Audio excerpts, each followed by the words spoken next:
नमस्कार। जैसा कि आप सभी जानते हैं कि आने वाले सारे एग्ज़ाम जो हैं वो Himachal Pradesh public service commission के द्वारा जो है वो कंडक्ट करवाए जाएंगे, चाहे वो जूनियर ऑफिस असिस्टेंट का एग्ज़ाम क्यों ना हो आपका।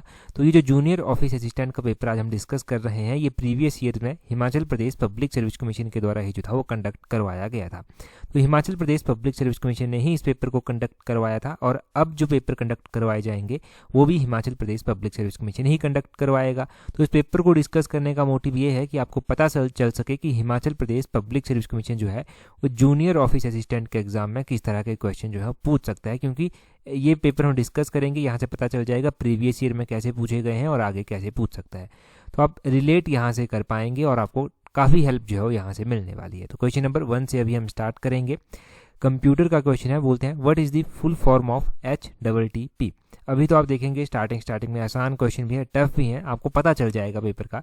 तो HTTP का पूरा नाम होता है hyper text transfer protocol. Option C जो है वो सही आंसर है। अगला क्वेश्चन देखिए, क्वेश्चन नंबर 2 में क्या बोलते हैं .NET इज अ टेक्नोलॉजी। तो ये .NET नेट जो है वो किस तरह की टेक्नोलॉजी है, तो ये जो है माइक्रोसॉफ्ट टेक्नोलॉजी है। क्वेश्चन नंबर 2 का ऑप्शन डी जो है वो सही आंसर रहने वाला है। अगला देखिए क्वेश्चन नंबर 3। क्वेश्चन नंबर 3 में बोलते हैं how many number of home pages a website can contain. तो बोलते हैं कि एक वेबसाइट में कितने होम पेजेस जो हैं वो होते हैं। कोई भी अगर आप वेबसाइट खोलते हैं तो उसमें ऑब्वियस ही बात है कि एक ही होम पेज जो है वो हो सकता है, ज़्यादा होम पेज नहीं होंगे। क्वेश्चन नंबर 3 का ऑप्शन ए जो है वो सही आंसर है, ए किसका सही आंसर होगा।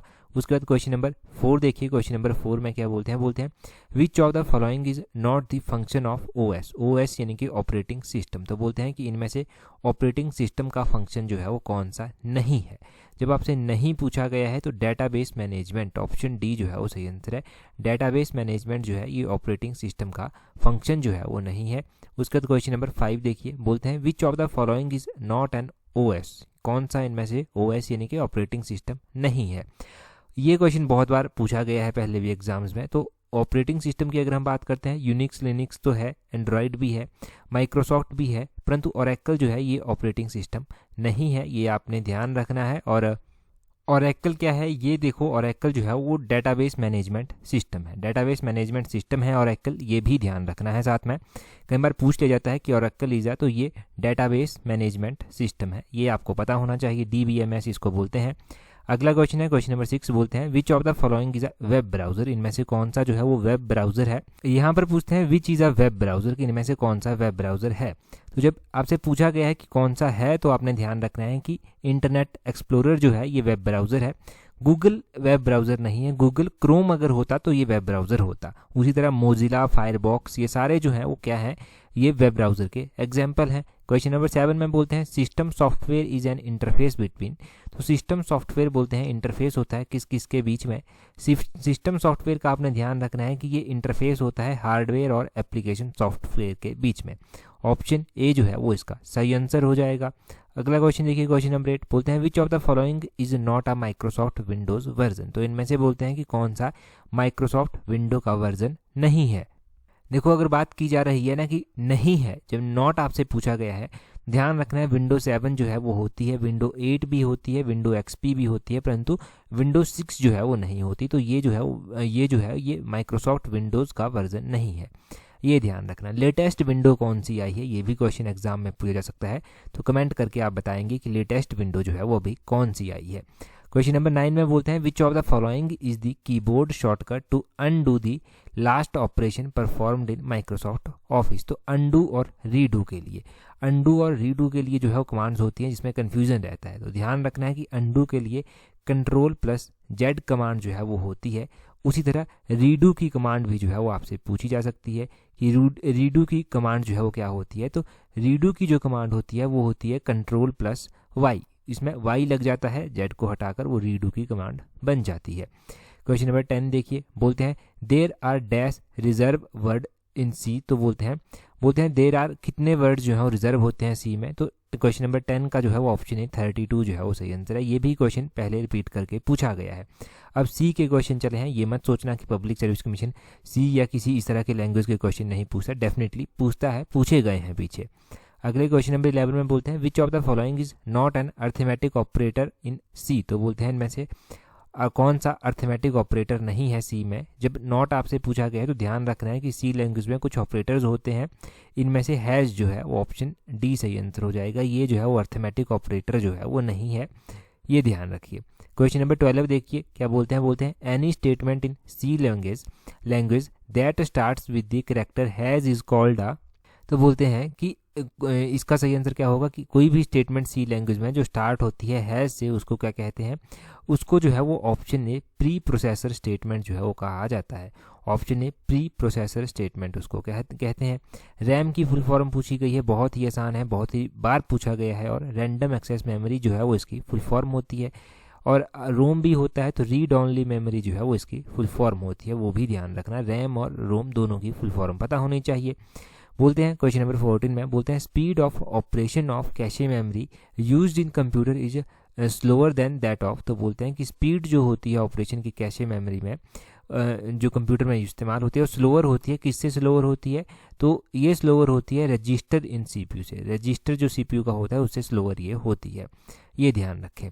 क्वेश्चन नंबर 15 में बोलते हैं while entering formula in a cell in MS Excel the entry must begin with. तो बोलते हैं कि जब कोई भी फार्मूला एमएस एक्सेल में एंटर करते हैं तो उसकी एंट्री किस तरह से जो है वो स्टार्ट होती है। थोड़ा सा भी एमएस एक्सेल के बारे में जानते हैं, थोड़ा भी पढ़ा है तो आपको पता होगा। एमएस एक्सेल में जब कोई भी ऑपरेशन या कोई भी फार्मूला लगाया जाता है तो वो जो है वो इज इक्वल टू से स्टार्ट होता है। क्वेश्चन नंबर 15 का ऑप्शन डी सही आंसर हो जाएगा। इज इक्वल टू अगर नहीं लगाएंगे, कुछ भी लिखते रहिए, वो जो है वो एक फार्मूला नहीं कहलाएगा। अगला क्वेश्चन देखिए, क्वेश्चन नंबर 16 बोलते हैं अ कंपाइलर इज। तो कंपाइलर जो है वो किसको कहते हैं? कंपाइलर ध्यान रखना है, compiler is a software utility that translates a program written in high level language into machine language.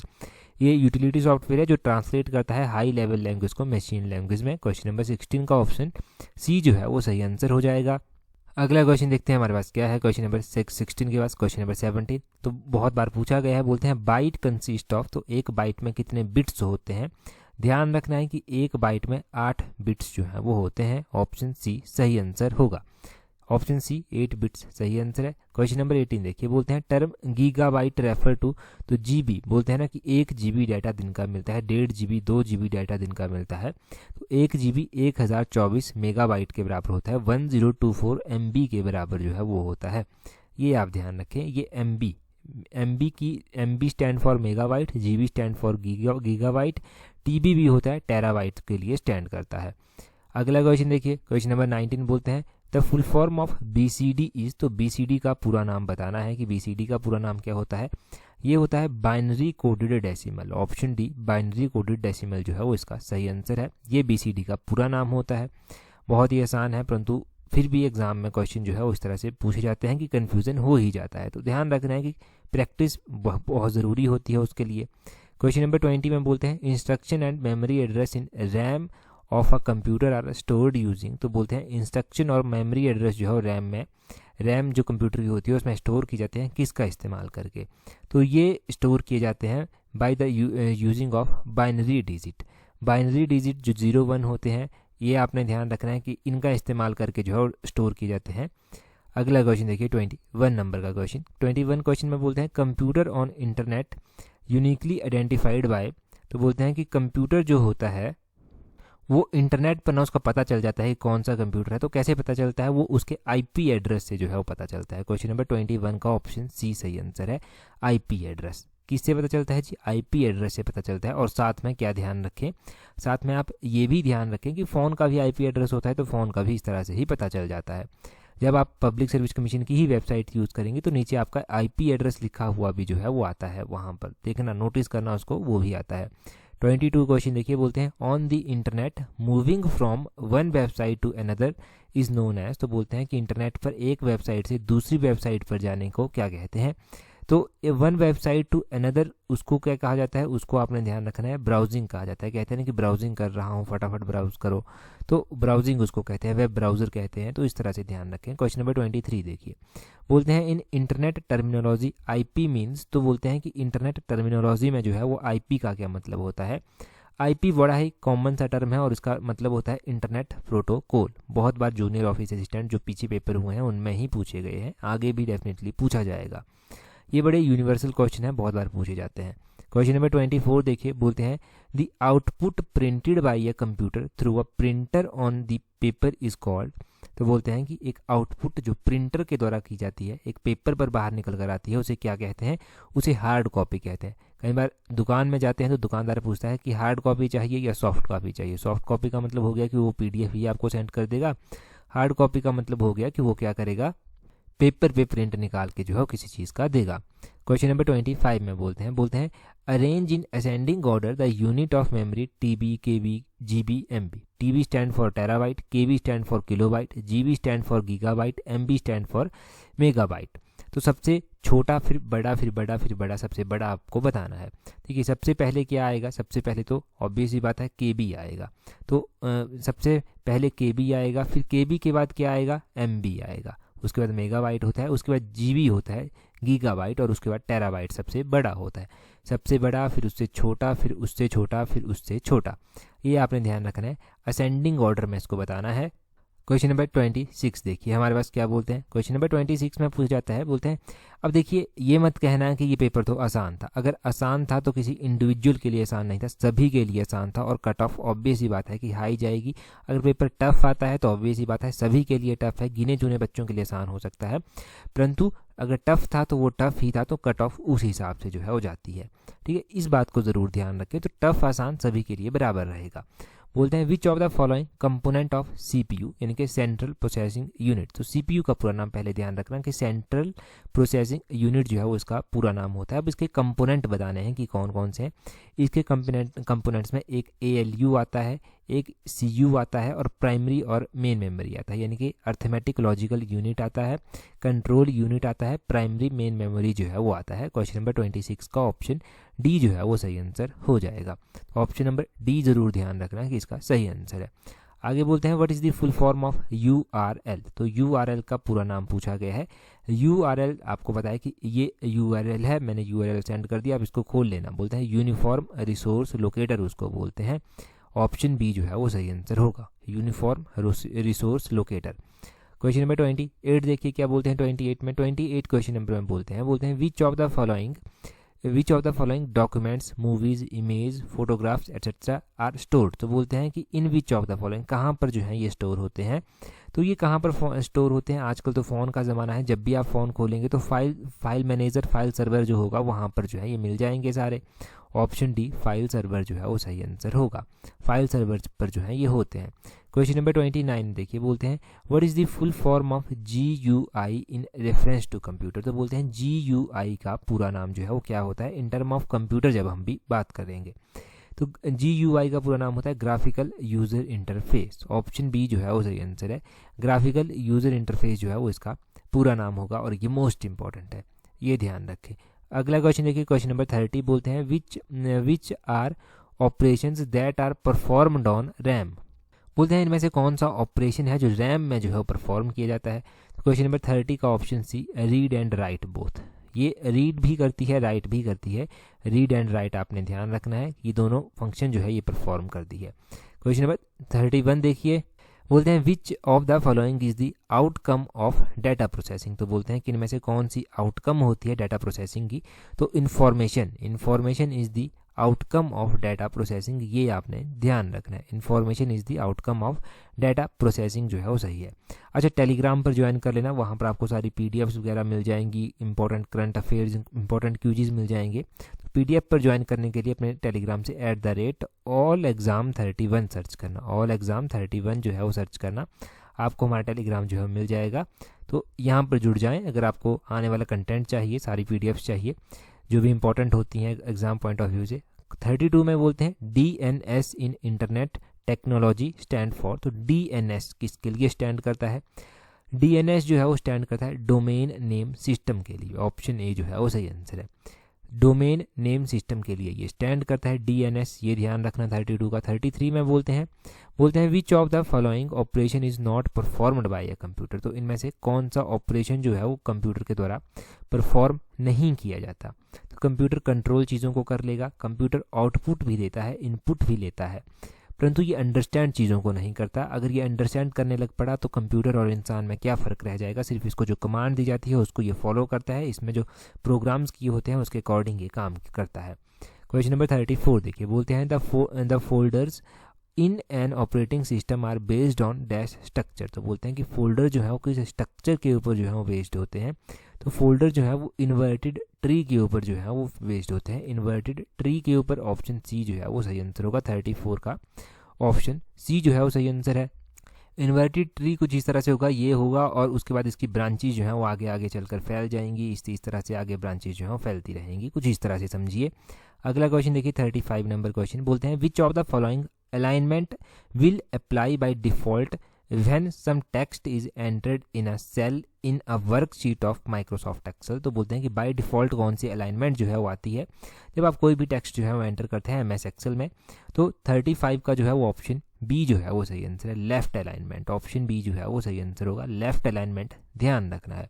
36 में बोलते हैं which of the following address modes can be used for writing formula in a cell in a worksheet in Microsoft Excel. तो बोलते हैं कि इनमें से कौन सा एड्रेस मोड जो है वो यूज़ किया जाता है राइटिंग फार्मूला को राइट करने के लिए किसी भी सेल में जो MS एक्सेल में बात की जा रही है। तो ये ऑल ऑफ दीज इस्तेमाल किए जाते हैं, रिलेटिव, एब्सोल्यूट और मिक्स्ड, ये तीनों चीज़ें जो हैं वो इस्तेमाल हो जाती हैं। अगला क्वेश्चन देखिए, बोलते हैं व्हाट इज़ हाइपरलिंक। तो हाइपरलिंक जो है वो किसको कहते हैं। हाइपरलिंक का ध्यान रखना है कि हाइपरलिंक कहते हैं it is used to link web page. तो ये वेब पेज को लिंक करने के लिए इस्तेमाल होता है, उसको हाइपरलिंक जो है वो कहा जाता है। 37 का ऑप्शन बी जो है वो सही आंसर होगा। 37 के बाद 38 देखिए, बोलते हैं which of the following is not a component in multimedia. तो मल्टीमीडिया का कंपोनेंट इनमें से कौन सा नहीं है। Pen drive is not a function, pen drive is not a component of in multimedia, ये आपने ध्यान रखना है। 38 का ऑप्शन डी जो है वो सही आंसर है। मल्टीमीडिया में ऑडियो, वीडियो, डाटा ये सब कुछ आ जाता है। अगला देखिए IPR स्टैंड फॉर। तो IP तो पूछा गया था इंटरनेट प्रोटोकॉल, परंतु यहाँ पर IPR पूछा गया है। IPR होता है intellectual property right. Question number 39 का ऑप्शन ए जो है वो सही आंसर हो जाएगा। यहाँ से एक और बात ध्यान रखें, देखो लास्ट टाइम तो पेपर आसान भी पूछा, हो सकता है कि इस तरह से पूछा गया हो, उस टाइम बच्चे भी कम बैठते थे तो उस टाइम ये लेवल टफ होता था, परंतु अब बच्चों का लेवल थोड़ा सा हाई है तो आपको अपना लेवल हाई भी रखना है थोड़ा सा, साथ साथ में इतना बेसिक पढ़ के नहीं जाना है, थोड़ा सा हाई लेवल का भी ज़रूर पढ़ के। अगला क्वेश्चन देखते हैं 40 नंबर क्वेश्चन, बोलते हैं which of the following is not true for Microsoft power point presentation. तो बोलते हैं कि इनमें से कौन सा ट्रू नहीं है माइक्रोसॉफ्ट पावर पॉइंट प्रेजेंटेशन के बारे में। क्वेश्चन नंबर 40 का ऑप्शन डी सही आंसर है। दी transition speed of the slides can not be adjust before running the slide. की ट्रांजिशन स्पीड जो होती है स्लाइड्स की उसको एडजस्ट नहीं किया जा सकता, स्लाइड्स को रन करने से पहले नहीं किया जा सकता है, ये गलत है। अगला क्वेश्चन देखिए 41 SQL का पूरा नाम पूछा गया है, बहुत बार पूछा गया है पहले के JEE के पेपर्स में। तो बोलते हैं SQL का पूरा नाम है structured query language. Option D structured query language जो है वो सही आंसर हो जाएगा। 41 का ऑप्शन डी सही आंसर है। ये ध्यान रखें, किसी भी क्वेश्चन के आंसर में थोड़ा सा भी डाउट हो ना तो पहले चेक करना, फिर कमेंट करके बताना, फिर हम कंफर्म करेंगे उसको। वैसे मैंने सारे के सारे रिवाइज्ड आंसर की के अकॉर्डिंग बढ़िया से फाइनल आंसर की के अकॉर्डिंग आपको बताए हैं। बोलते हैं an attribute in a table is a foreign key if dash the key from another table is used as an attribute in the table. तो इसका होगा 42 का ऑप्शन सी। बोलते हैं an attribute in a foreign key if the primary key from another table is used as an attribute in that table, ये आप ध्यान रखें। 42 के बाद 43 देखिए क्या है। 43 में बोलते हैं which of the following attributes can be used as a primary key तो बोलते हैं कि कौन सा एट्रीब्यूट जो है प्राइमरी की के रूप में इस्तेमाल किया जाता है। तो प्राइमरी की के रूप में जो है वो इनमें से आधार कार्ड नंबर जो है वो इसका सही आंसर होगा, ये यूज़ किया जा सकता है, तो ये ध्यान रखें। अगला देखिए क्वेश्चन नंबर 43 के बाद क्वेश्चन नंबर 44 है। बोलते हैं 44 में बोलते हैं under what condition the subset of super की इज अ कैंडिडेट की। तो बोलते हैं किस कंडीशन में जो है वो सुपर सबसेट जो होगा सुपर की का वो कैंडिडेट की हो सकता है। तो 44 का जो है वो ऑप्शन सी सही आंसर है। No proper subset is a super key होती ही नहीं है, तो no proper subset is a super key जो है वो सही आंसर होगा।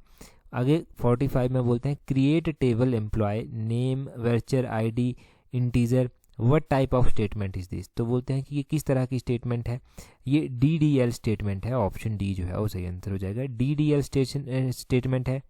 DDL का पूरा नाम होता है data definition language. Data definition language इसका पूरा नाम होता है। DML का पूरा नाम होता है डाटा मैनिपुलेशन लैंग्वेज, ये आपने ध्यान रखना है। और DCL का पूरा नाम क्या होता है ये आप कमेंट करके बताएंगे, ये पता होना चाहिए, बेसिक फंक्शंस हैं ये।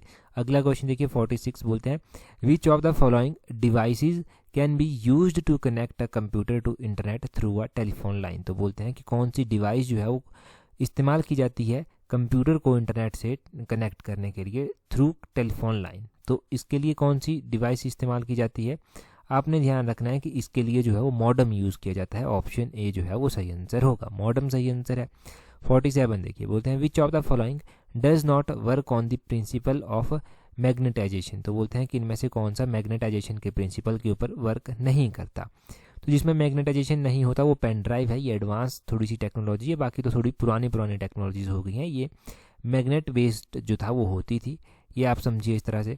48 देखिए बोलते हैं which of the following statement is false. तो इनमें से कौन सी स्टेटमेंट गलत है। जब सभी स्टेटमेंट्स को आप पढ़ेंगे ना यहाँ पर 48 में, तो 48 में आपको लगेगा कि ऑप्शन बी जो है वो फॉल्स है।